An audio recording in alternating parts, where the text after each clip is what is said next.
Ballad of Sword and Wine, QJJ, Volume 6, has me wanting to grow grain in my apartment because apparently grain is the most valuable item on earth. This series is so much about grain prices, and you would think that would be boring, but they make grain really interesting and it's funny. And I am looking forward to the special edition of the final book, but also just going to be sad when this series is over. QJJ is such a complex series that you can read it multiple times and still get something new out of each book and still just learn something new because there is so much to unpack in this book. QJJ Ballad of Sword and Wine is like a fun puzzle to solve, and it's got me wanting to write papers on this book, on the gray between black and white, the price of being poor, or is there such thing as a benevolent noble person? And it is just fascinating to me. Like most Danmei, QJJ thrives on character development. It really focuses on the character and the world building. You get so invested in the characters and the world that, at least for me, you don't mind that some things can be a bit confusing because yes, QJJ throws a lot of information at you, and it is easy to miss certain things, and it's easy to get confused about certain concepts, certain characters. But I don't particularly mind because I'm just so invested in everything. And also, as I mentioned before, it makes rereading this series so much more fun because you'll get to discover new things. That being said, if you're looking for a fun, relaxing read, I don't know if Ballad of Sword and Wine is that book because QJJ requires a lot of brain muscle and requires a lot of thinking. It actually requires a lot of work from us. And if you would want maybe a more relaxing read, I would recommend Dinghai Fusheng Records or Copper Coins or Heaven Official's Blessing because those are just very good stories, but also just very fun and relaxing reads. Whereas QJJ is it requires you to be locked in throughout the entire time. Even the most tiniest details you have to keep track of because it will come up again later, 2 or 3 books down the line. With QJJ, you feel smart when you discover or figure out something before the characters actually explain it. The writing is so well done, and from my experience, most Danmei isn't always well written, but it's forgivable because the characters are so interesting, the world building is so interesting, all the cultivation, all the magic system, that is all fun. So there are certain writing things that I can ignore because everything else is just so well done. But QJJ is just it is awesome all across the board. Well done writing, fantastic character development, the plot and everything is just so intricate. It's a very well written book. I highly recommend it. This one is probably my number 2 favorite Danmei. Heaven Official's Blessings is still number 1. It's probably always going to be number 1, mostly just because of the emotional impact it has on me.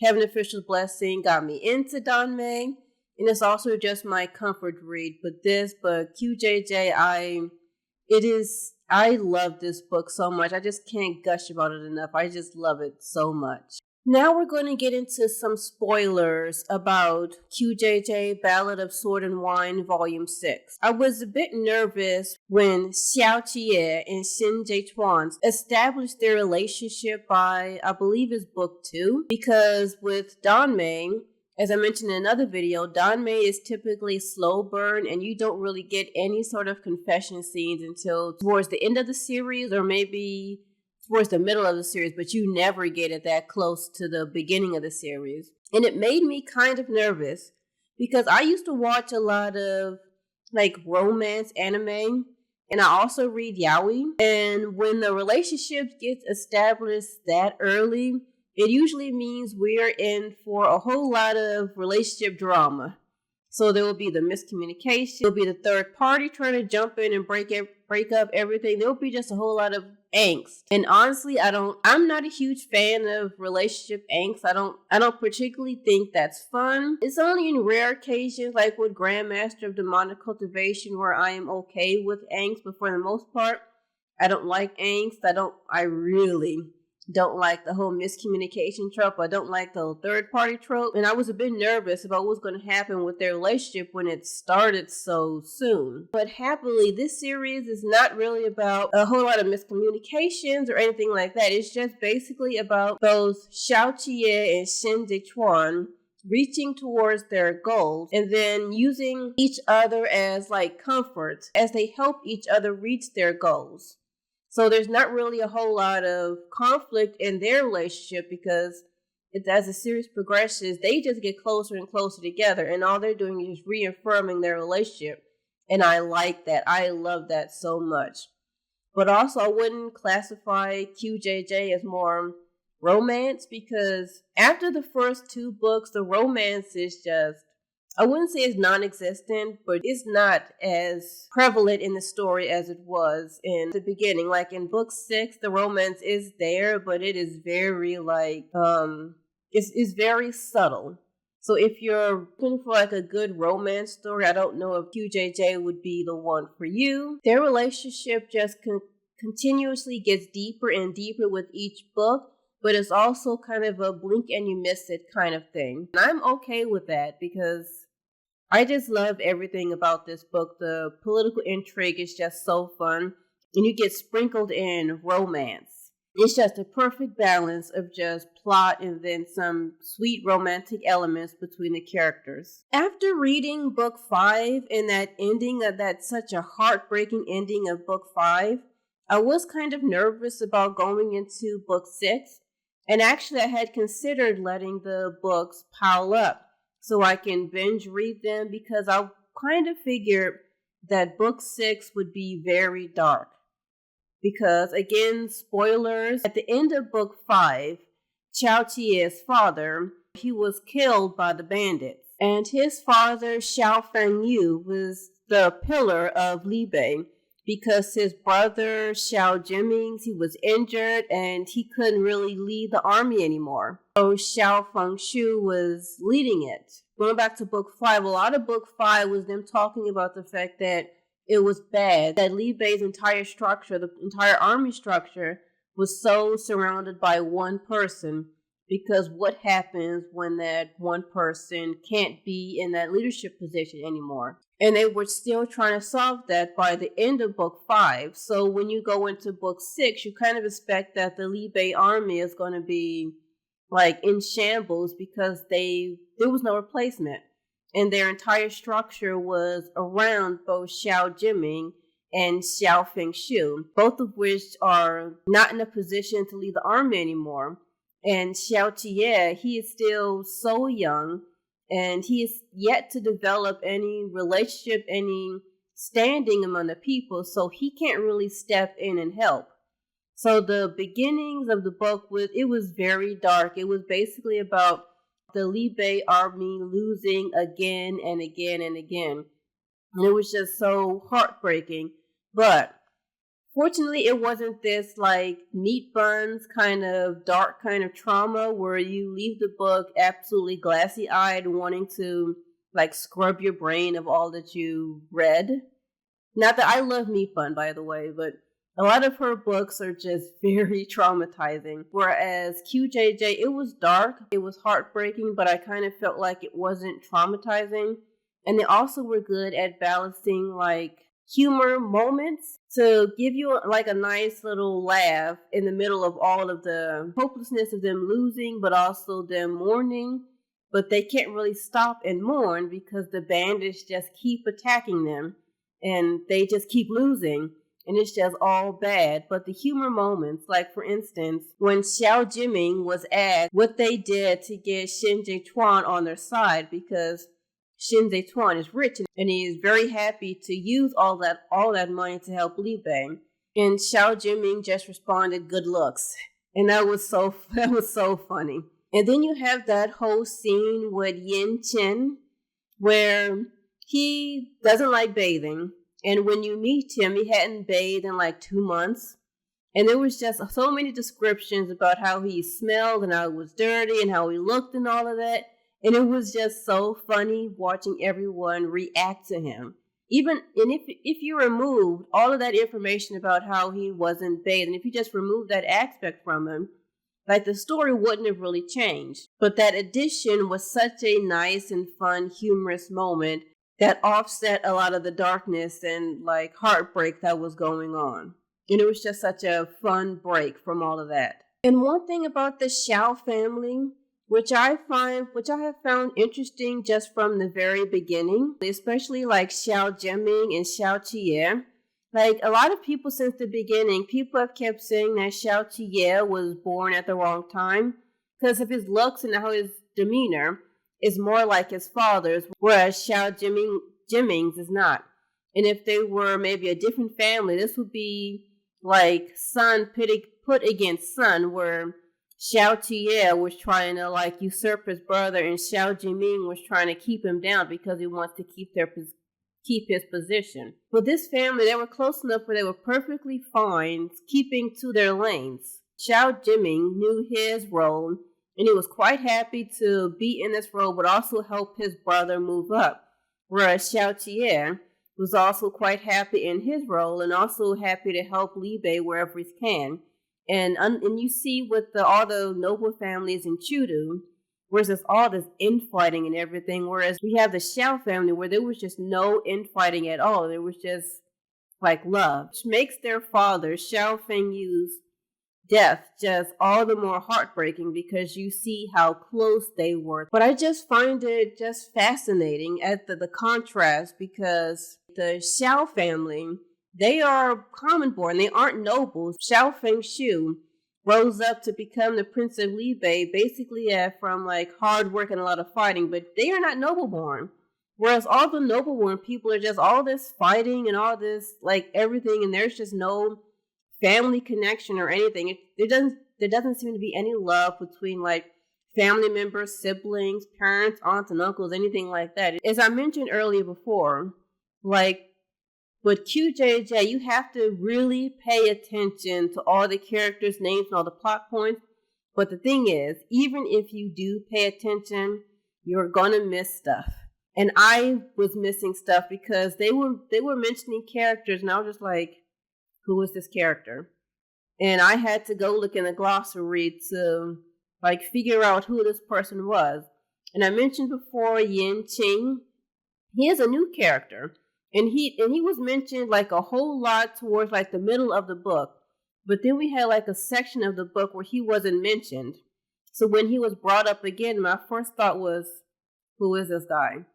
Just because there are so many characters to keep track of, that if a character is not mentioned for a long period of time, it is easy to like forget about them. So that's again why I'm really looking forward to rereading this book, because it is so hard to keep track of all these characters. But that's not really like a dig to this book.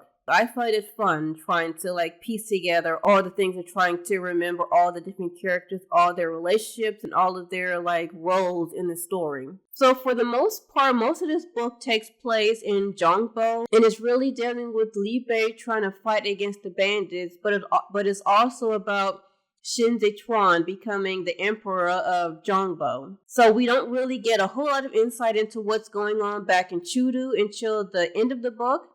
But then when you get to that part, at least for me, when I got to that part, it kind of made me like really not like Chudu.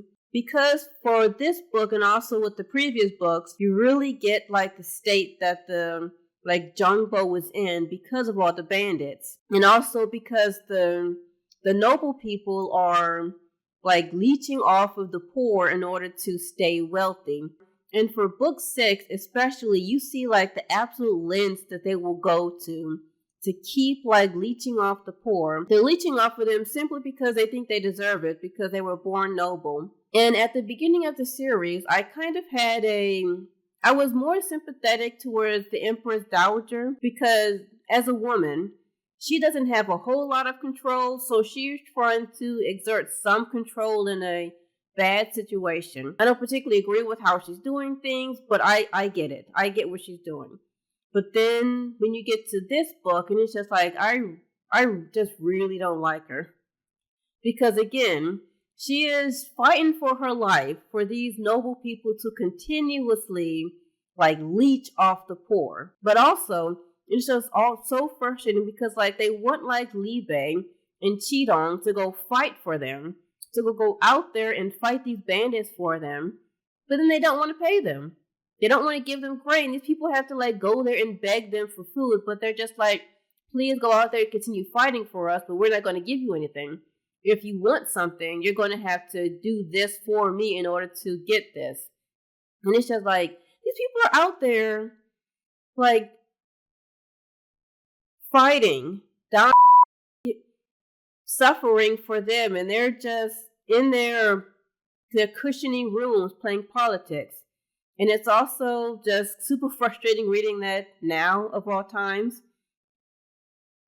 And honestly, it kind of makes me root for Shui Xiu Zhou, because now I'm thinking maybe he's not really evil. And I don't think, and the thing about this book is that there isn't really like a good versus evil. And I want him to win because I don't want those nobles, the Empress Dowager. I don't want her to win because I am so tired of them. But it also makes me try to rethink his plan. That is also one thing I'm going to have to do in my reread, is to really pay attention to what his plan is. Because again, I don't think he's evil.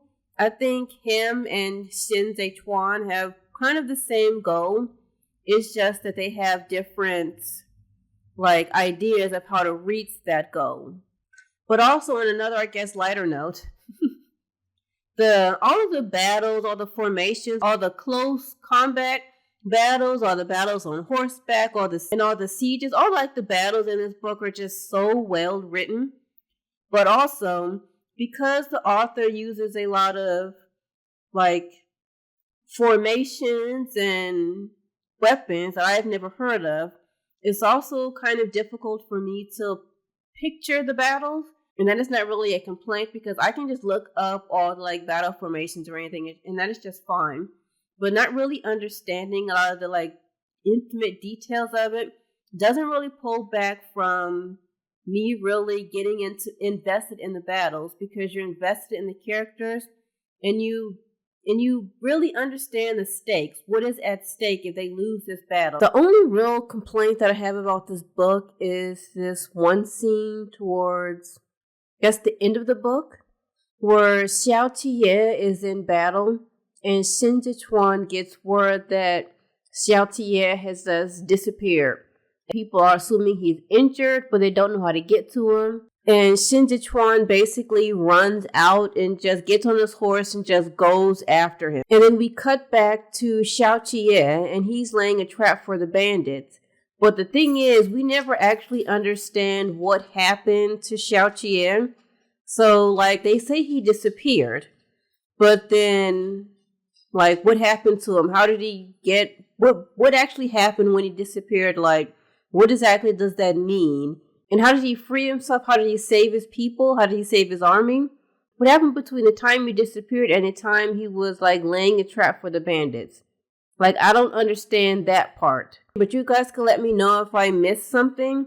But it seems like that part was just there because they wanted to get Xin Zichuan to the Chashi sinkhole. And we got this really beautiful scene with him returning to that sinkhole. I guess the only way they would do it is to get Xiao Qiye back in the sinkhole. It just felt like there was this part that was just missing. But that's literally my only complaint. It's just one thing that does kind of bug me. But other than that, I've absolutely loved this book, and I am looking forward to my reread. So far, I have reread books 1 and 2. I'll eventually start book 3 because I'm just looking forward to the reread to see all the things that I missed. So if any of you guys have checked out QJJ, let me know your thoughts. One quick thing before you go. I created a fantasy world building template. It's an editable template. It has 100+ questions to ask yourself as you create your fantasy world. It has space for image inspiration, for research notes. The template is available on my Etsy store. Link in description. Till next time.